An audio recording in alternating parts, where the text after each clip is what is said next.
এবং আজকের অনুষ্ঠানের প্রধান অতিথি ডাক্তার মোহাম্মদ দীপুমণি এমপি, মাননীয় শিক্ষামন্ত্রী। এবার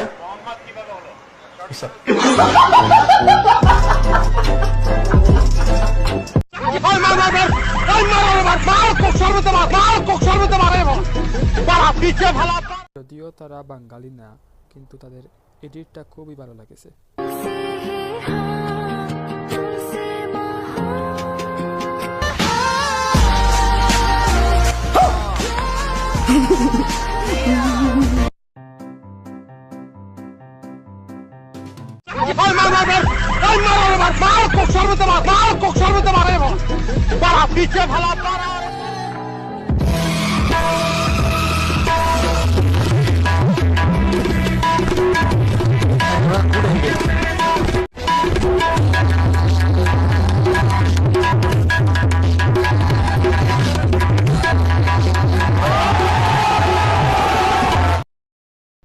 এই ব্যক্তি আসলে লিজেন্ড।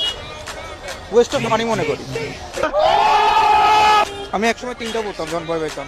হয়েছে তো সবার, আপনি একটা পড়ছেন, আমার বাবা আমরা গেলে যেতাম, আমি 3টা পড়তাম, 4টা পড়তাম। यही नहीं, अभी और सुनिए। একটা সময় 4টা পড়তো, টাইম নষ্ট করছে, একটা পর 2টা পর, বুঝাই তো 4টা পড়তাম। শেষ পর্যন্ত দেখলাম যে জেলা হয়ে গেল ওইলই। এরপর তো মনে মার্কস ফাল ধরি। কেমন খুশি লাগলো প্রথম ইভিএম ভোট দিয়ে? আমার বউ যখন বলছিল কবুল, তখন এরকম খুশি লাগলো।